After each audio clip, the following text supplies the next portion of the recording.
DOST-12 Kick-Off 2024 Handa Pilipinas Mindanao League isinagawa sa lungsod ng General Santos. Dating Lake Cebu Councilor Ken Fungan at mga kasama naghain na ng kanilang kandidatura para sa halalan sa susunod na taon. At pagdiriwang ng Tourism Day isinagawa sa lungsod ng Tacurong sa pagkakaroon ng Student Forum. Yan ang ulo ng mga balita sa Soxurgen Headliners.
Magandang araw, South Central Mindanao.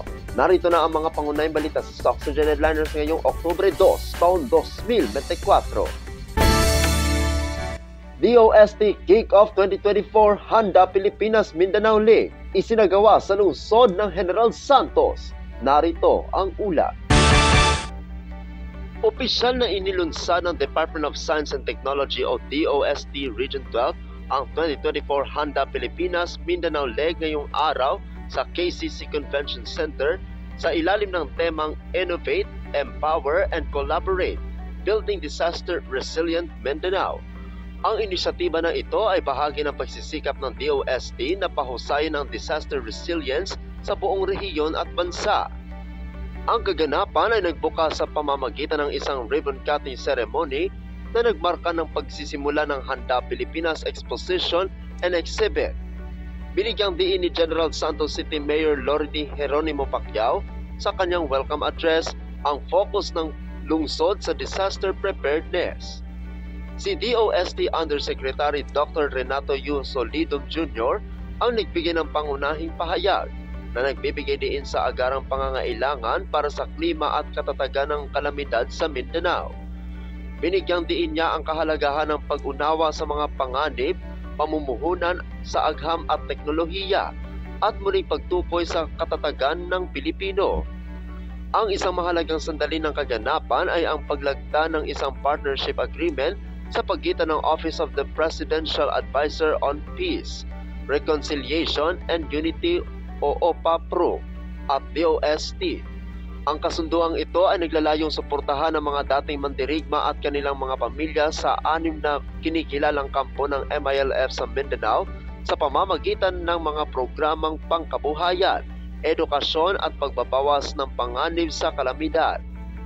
Naganap din ang ceremonial na turnover ng 2023 Walk the Fault Event Report na nagpapataas ng kamalayan tungkol sa mga panganib sa seismic sa rehiyon at hinihikayat ang mga lokal na stakeholder na gumawa ng mga proactive na hakbang.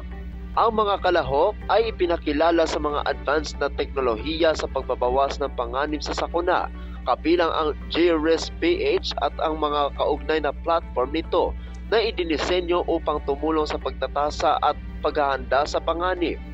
Ang kaganapan ay nagtapos sa turnover ng DOST Red Book, isang gabay para sa mga local government units o LGUs upang mapabuti ang disaster preparedness, response at recovery operations. Ako ang inyong kaibigang Apolinario Ferdi Valencia para sa Soxurgen Headliners.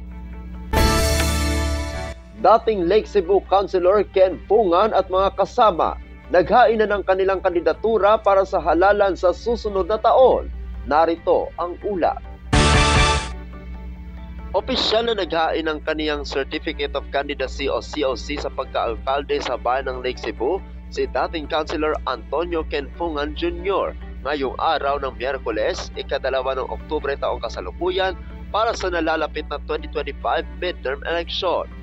Kasama ni Fungan na naghain ng COC ang kanyang Vice Mayor na si Floro Gandam Jr., ang anak ni late Mayor Floro Gandam Sr., kanilang mga kandidato sa pagkakonsehal na sina Ronnie Estepa, Loreto Baay, Ruth Paranaque Laguda, Rudy Tomas, Avelino Nalon, Cesar Leong, Erwin Agnes at Jaime Gandam.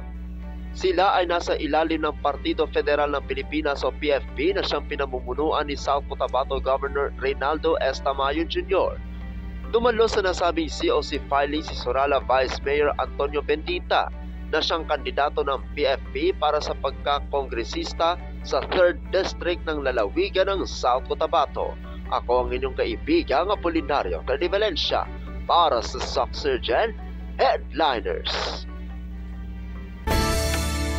Para sa uling balita, pagdiriwang ng Tourism Day isinagawa sa lungsod ng Tacurong sa pagkakaroon ng Student Forum. Narito ang ulat. Ang pamahalaang lungsod ng Tacurong sa pangunguna ni Mayor Joseph George Elechoncito MDDPA ay dumalo sa araw ng turismo noong ika-30 ng Setyembre taong kasalukuyan sa Tacurong City Cultural and Sports Center.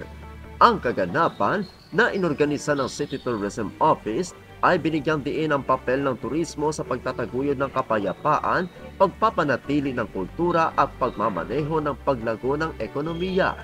Nagsimula ang kaganapan sa pagbati ni Sangguniang Panglungsod Committee Chairperson on Tourism, Culture and the Arts, Attorney Ralenta Bosares Bernardo.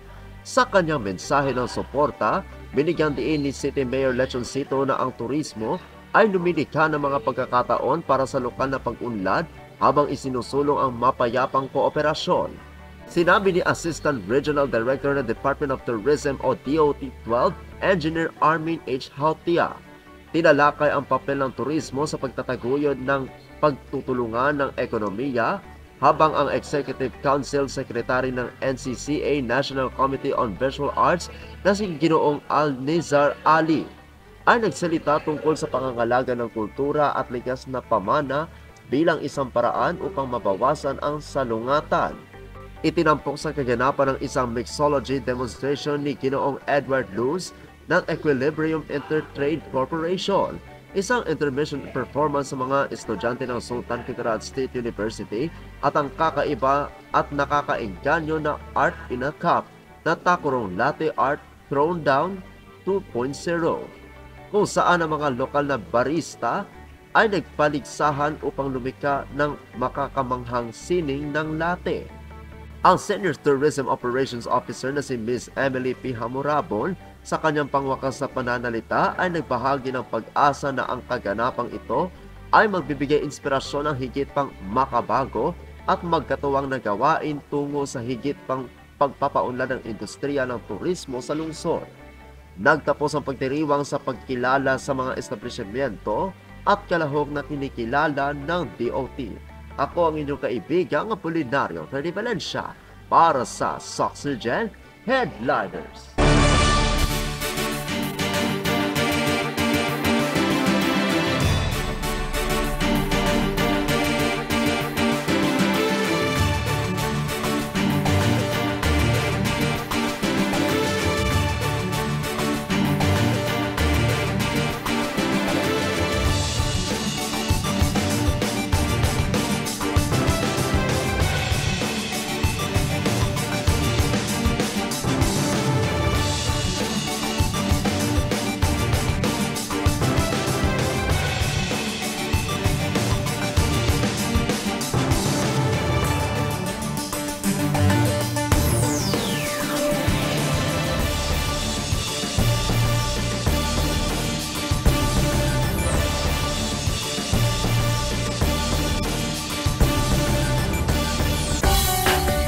Atin ang kabuuan mga balita sa araw nito.